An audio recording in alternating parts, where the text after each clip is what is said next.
They say all good things must come to an end.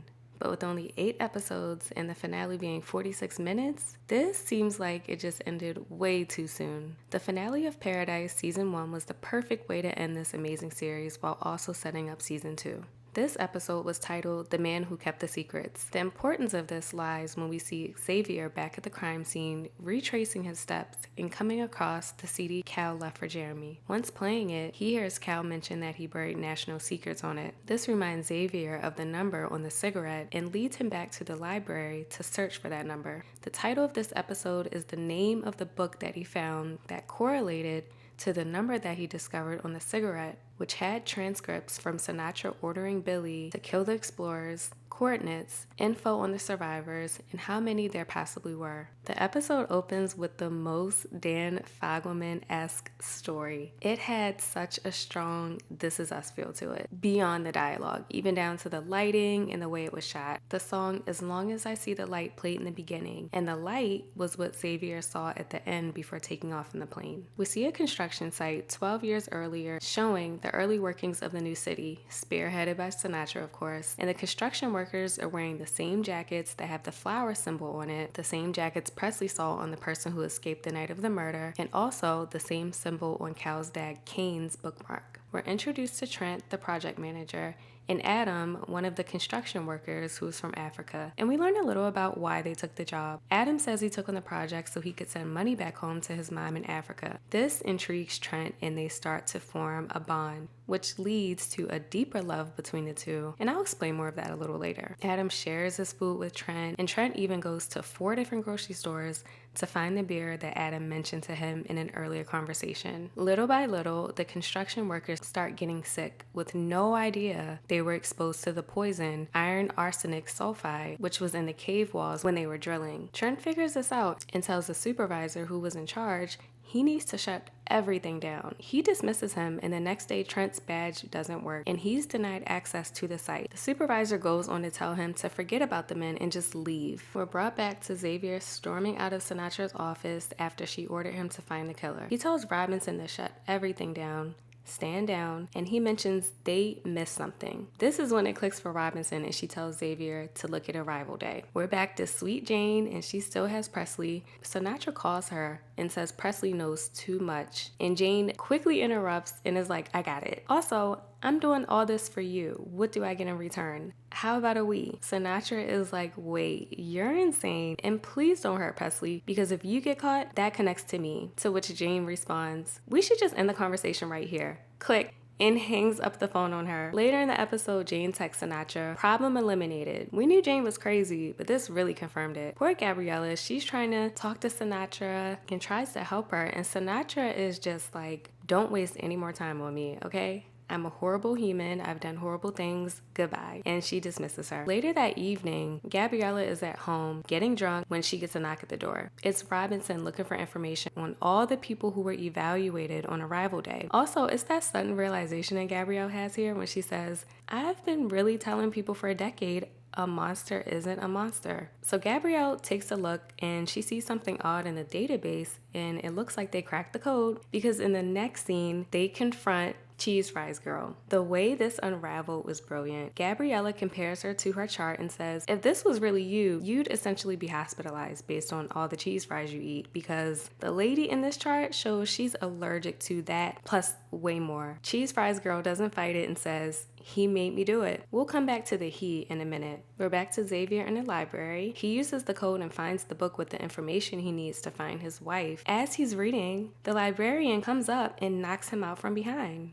Xavier finally wakes up and is tied up, and the librarian tells it all. So let me give you a rundown. We're met with a continuation of the flashback of someone attempting to shoot President Cal when Xavier takes the bullet for him and saves his life. Well, it's revealed the man that pretended to be a reporter and tried to kill him was Trent, the librarian. It all started with the jail riot when everyone found out the world was ending. The prisoners killed all the guards and escaped. So Trent took one of the guards' uniforms and pretended to be a traffic stop guy. He ends up stopping this couple and leads them into a field and kills them and steals their IDs. This is where Cheese Fries Girl comes in, and the he she was referring to. Trent sees her at her lowest and takes advantage of that. He gives her the fake identity of the woman he killed from the couple to use her for his plan. They pretend to be married when it's time to get into paradise. His wristband plan ends up not working, so he pretends to have a panic attack, and security just decides to let him in. Not really realistic, but this is how he gets into paradise. He uses the librarian ID of the man he killed and starts working at the library. He tells X after a while he started to enjoy his life and decided not to retaliate anymore. But that all changed when he saw the president enter the library one day, the same day Cal made the mixtapes for Jeremy, and that made all the memories of Adam come rushing back. And at that point, he sought out to finish what he started, and our killer is officially revealed. This scene was truly saddening. Trent somehow got into the president's room. He hits the president from behind, which explains how he dropped the tablet into the bushes. The jacket with the flower symbol he's wearing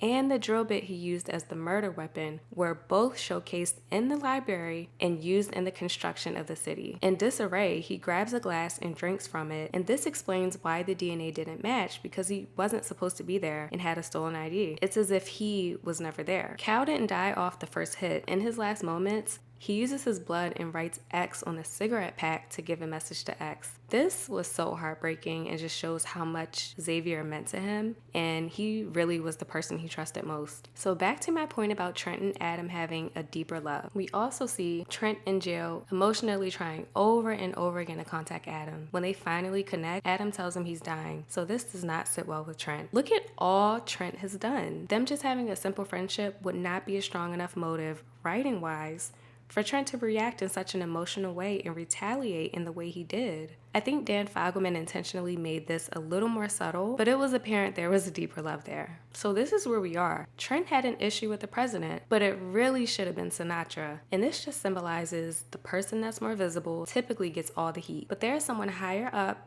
behind closed doors, pulling the puppet strings and making the decisions. Cal's just at the forefront, so of course he's gonna take the hits. Robinson finds X tied up in the library and they head for Trent. He's at the top of paradise and they close in on him. He gives this monologue about feeling guilt and how he doesn't deserve to live based on Adam's fate. Trent then falls to his death. This leads us to the confrontation with X and Sinatra, and it's such a powerful scene. X goes to Sinatra and tells her, "I found the killer," and he asks where his daughter is. She says sorry, and she never meant for things to go this far, and silently signals her men to kill him. But he's smarter than that. He pulls out a gun that was attached to his leg and shoots both of her guards, and she looks terrified. He points it at her head, and in comes Jane, who shoots Sinatra. Jane tells X where his daughter is, so he rushes out of the room. We see that Jane purposely shot her in a place that wouldn't kill her and tells her the most talked about dialogue of the episode on social media right now. "You probably should have just let me have the we." Jane seems to feel in control now, and I think she has a bigger plan that we'll see in season 2. She does have a lot on Sinatra, and now that Sinatra's down, who's in control might change in general, and her position of power definitely may change. X confirms Sinatra's down, and Robinson says yes for now until someone else takes over. And she tells him he needs to go out there and find out what happened to his wife and bring her home, and that she'll take care of the kids. Presley tells him the same thing. Remember I mentioned the song As Long As I See the Light playing in the beginning, connecting to the final scene with Xavier taking off in the plane? This also connected to a scene of Jeremy basically turning into a leader and having people following him and listening to him. He's basically showing them the light. Cal's voiceover at the end, leaving a message for Jeremy, was heartwarming and foreshadowing for what's to come. He says, "You are the things you love," and challenges Jeremy to fix the world if he doesn't like it. So it seems like Jeremy will do just that and continue to spread the knowledge. Definitely seems like an uprising is brewing. We see a flash of Sinatra in the hospital and Sweet Jane playing her Wii. In the final scene, X is in the plane preparing to leave, and this is such a full circle moment. He has his father's badges by his side, and I know that means so much to him. I've seen a few comments where people mention he just learned how to fly out of nowhere. Earlier in the season, we were introduced to his father, who is a pilot,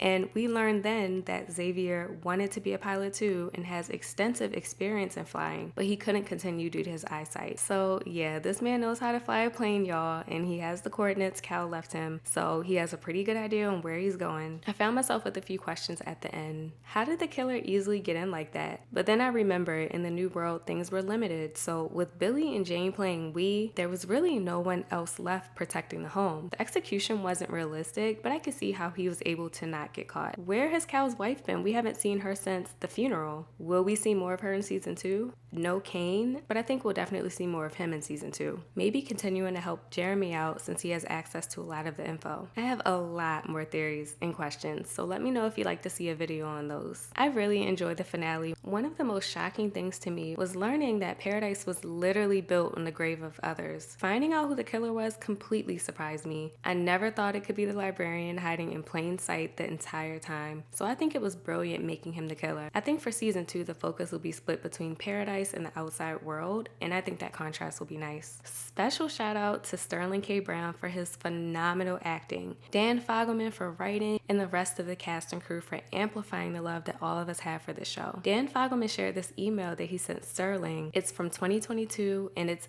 everything. It's the beginning, when Paradise was just an idea. He emails Sterling and says, "I wrote this for you and pictured you while writing." Wow, that was touching. I love that, and I love seeing their friendship so strong beyond This Is Us. I've seen a few comments of people saying episode 8 was anticlimactic. I think episode 7 was so explosive, it made the finale look a little underwhelming. But I don't see that as a negative. You eventually have to come down from a climax, so the resolution in episode 8 reflected that. I'm also battling a mean sinus infection right now, so this video was a little tough to do, but I appreciate y'all for being here and being here throughout the series. It's been so great covering this show, and I can't wait to cover season 2. My name is Kamara, and that's all for this episode of Screen Diaries. Take care. Bye.